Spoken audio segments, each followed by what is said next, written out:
So just before we start, if we just do like a really quick intro of who you guys are, just say your name and what you do, because we're going to learn more about you guys anyway as we continue on. Do you want to start?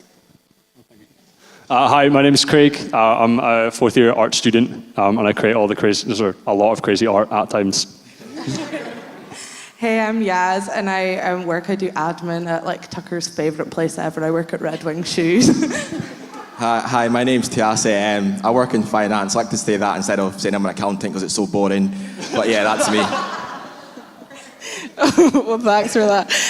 So, going to pose the first question to you, Craig, actually. And, I remember meeting you a few years ago at Starbucks. And I know that one of the big things for you has been your relationships with other young adults here. And I just wanted to ask, for you, how has that impacted you in the church?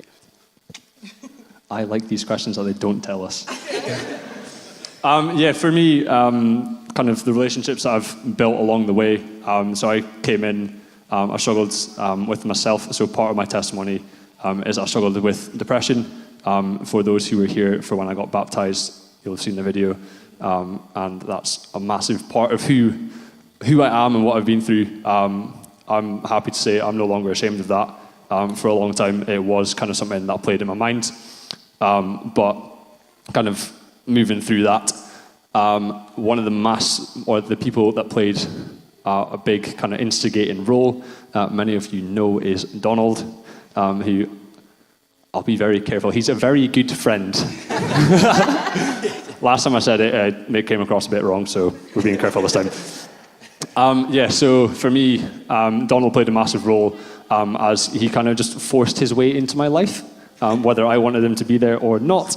That's who Donald is, and I'm super thankful for his personality that as God has gifted to him.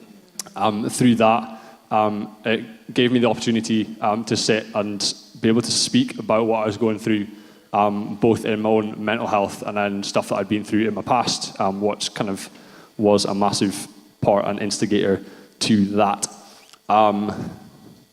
That was, 3 years ago now? Give or take. Because I'm nearly finished uni. Oh my gosh. Everything began to kind of improve. I basically hit the bottom or as far down the spiral as I was wanting to go. And then everything has kind of been on a massive upward spiral. It's not been plain sailing. There's been a lot of tough times, but life's not going to be easy, as many people here know. So from that, I kind of was a lot more committed to being involved here and getting joining in with teams, which has been a massive part in helping to grow in my confidence and improve kind of my character, which has been great. And then this past year, one of the things I've then challenged myself to do is to go and find a mentor. It's spoken a lot. You'll hear a lot of people who have mentors. That is an amazing thing, and I do encourage everyone to go and find one. But the thing is, you have to be the person that goes and finds the mentor, not them come to you. There's a couple of cases where that happens, but the majority, you have to go and do it. So the people that I turn to, the man, or one of the people helping lead us this morning, or not this morning, evening, is Barry on the front row. Massive amount of respect for him, and I don't know if Ryan's there. Hi, Ryan. Those are the two kind of people a lot further on in their spiritual faith journey who I turn to and find a good connection. So it's given me an opportunity to speak about stuff in a safe environment and to begin to improve and move further on in my journey as a Christian and become a lot more mature as well. Find they may not be on the youth team, but the question was about relationships, and they've played a massive part. So, there you go.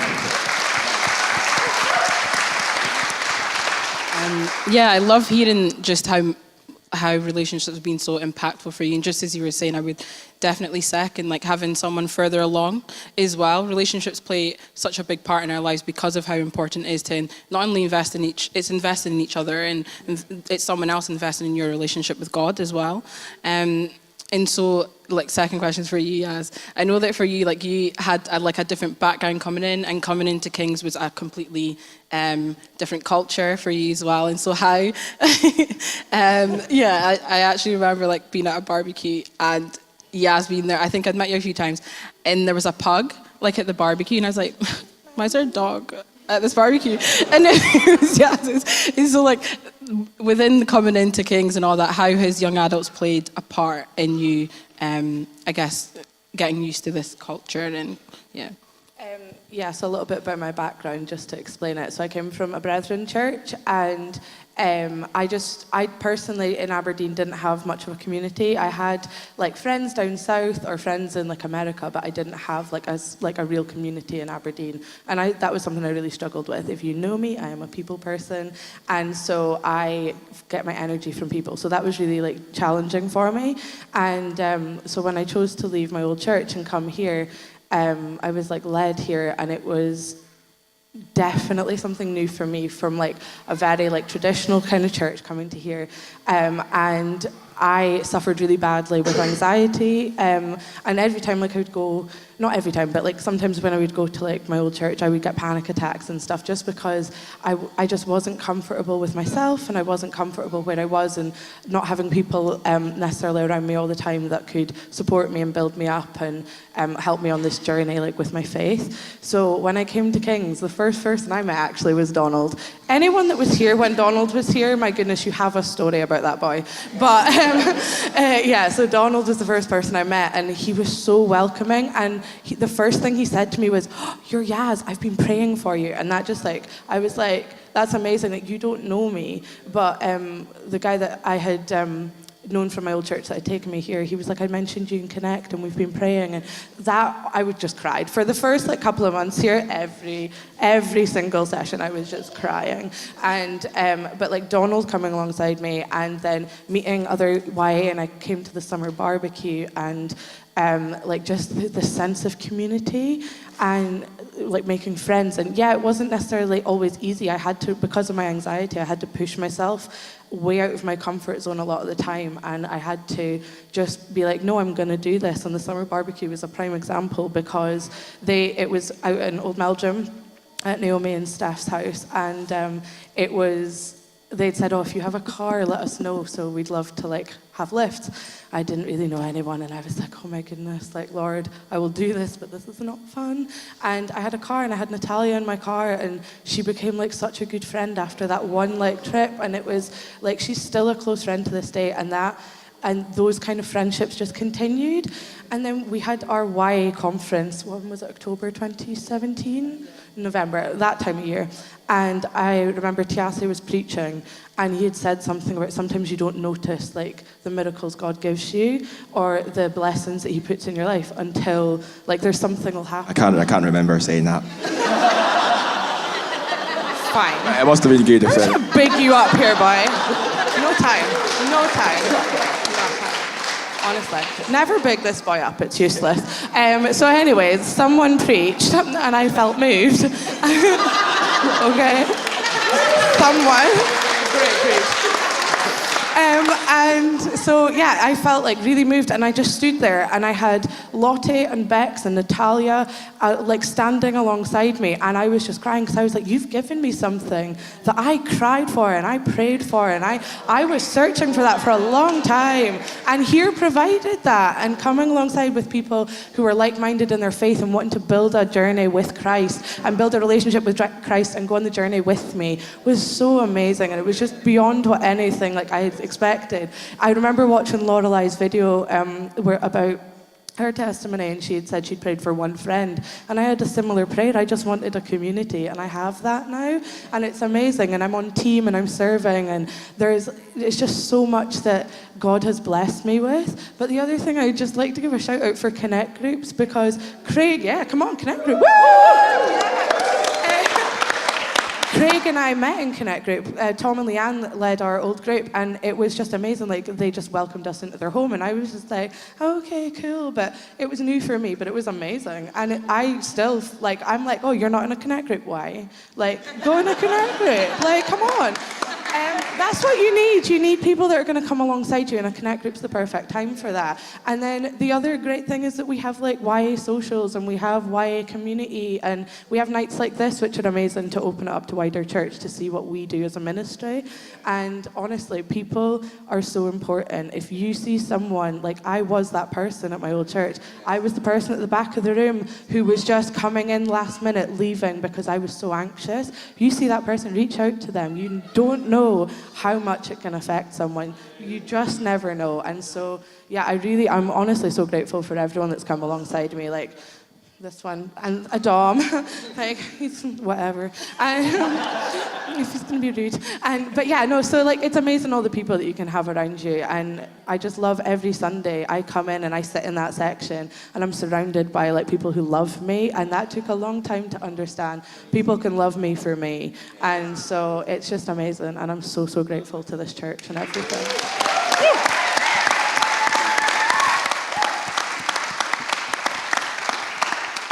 Thanks for that, Yaz. Totally second Connect Groups. Like, Connect Groups is what connected me into church. Like, that's why it's called Connect Groups. Like, that's how you get connected. So, like, if you're not in one, please do join one. Okay, Tiase, oh brother of mine, humble, Tiase.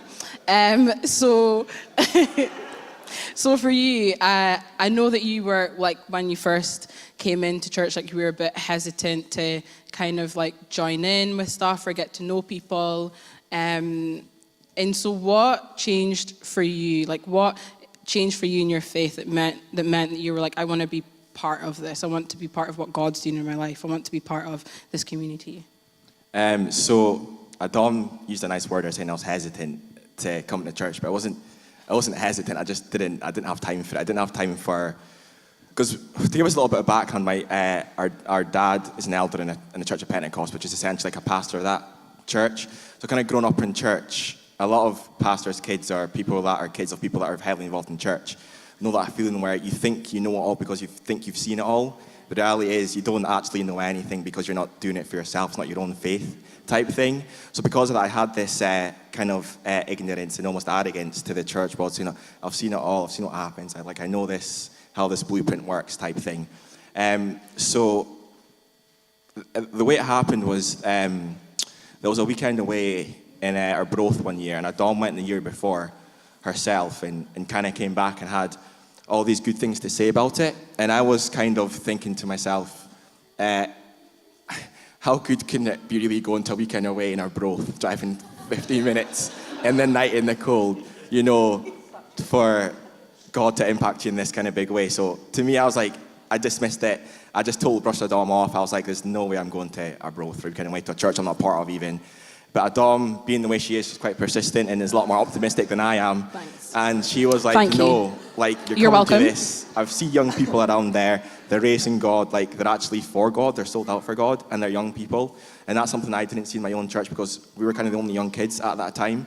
So Adam dragged me along to this weekend away, and I kind of came with that kind of attitude. I was not going to get anything from this. You know, like, you're coming in church, like, I'm not going to get anything. I know anyway. So it's kind of like had that kind of mindset going into it. And then I think it was a Friday night. Tom preached this. He knows like what I'm going to say. Tom preached this speech about chalk ice and Häagen-Dazs, and he basically said that when it comes to Christianity, you know the dessert chalk ice, which is that plain vanilla dessert that you get at school dinners, and you get Häagen-Dazs, which has all these amazing flavors and all these different parts to it, and this core at the very bottom, that's like the best bit of the ice cream.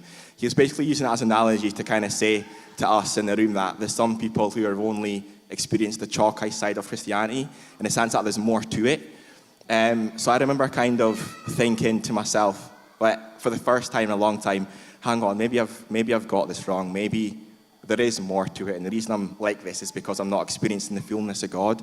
So I kind of went back and kind of thought on it for a while and thought, well, maybe let me like open a Bible, let me read it for myself, not get it preached to me. Let me try actually study the Word of God and try apply it to my life and let me see what happens. To be honest, I was still quite cynical in that process. It wasn't like God's going to do all these amazing things. I was like, well, let's see if like there really is more to this church thing then. If this fails, then like that's me tried, you know. So I decided to just start applying it to myself. And although I was joking with Yaz there about speaking and those kind of things, the reality is that God broke into my life in a very strong way, a very impactful way that night. I decided to do it for myself, and I went from being a very cynical, kind of closed-off person, not willing to serve, not willing to engage with other young people, not willing to be part of kind of anything, to, over time, beginning to realize that there's so much to the life of the church, there's so much teams to get involved, there's so much areas to serve in. And, you know, I had to get over myself, so to speak, to realize that, you know, we don't know everything is about Christ. No one does. Paul says it in that verse where he says, I'm running the race, or no, I haven't reached it yet. And when you think it at that point, it's a dangerous place to be. So I had to almost rewind and start to relearn God all over again. And it'll see a young adult speak in the way that actually impacted me, but it's taught me things from my walk in God I'm going to use for the rest of my life, even though it was just one little event.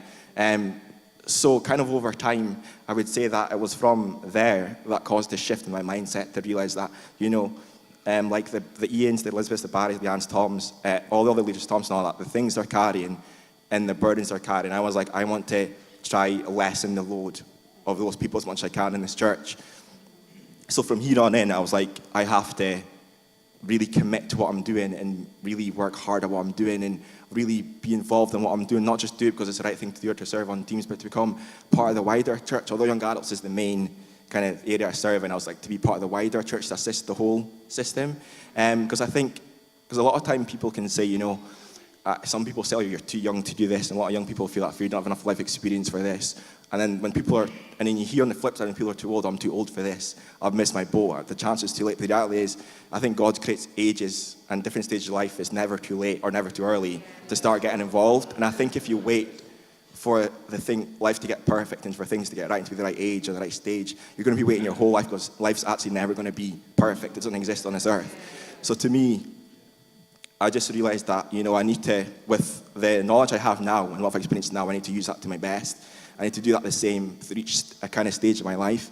And it was kind of different messages throughout the years in church, from paying attention, from listening, from coming to Sunday services, coming to the evening services, coming to connect groups, serving on different teams, the whole picture, the whole ball of church, kind of over the years helps you develop a more like rounded picture, if that's so to speak. You see like the big picture of what the church is, what it's trying to achieve. So I managed to, over years, it's too hard to explain it all in 6 minutes, but over the years, being able to try my best to understand at what stage I'm at, what God needs me to do, and then continue to do that for the next stage, and then the next stage as life goes on. And that kind of all happened, you know, through someone speaking about chalk ice and Häagen-Dazs.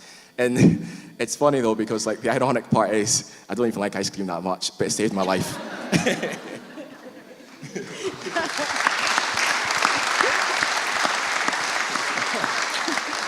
Thank you so much for that, guys. We're just gonna, just in a second, we're gonna welcome up Tuck. So if we just give a hand to everyone that was part of the panel.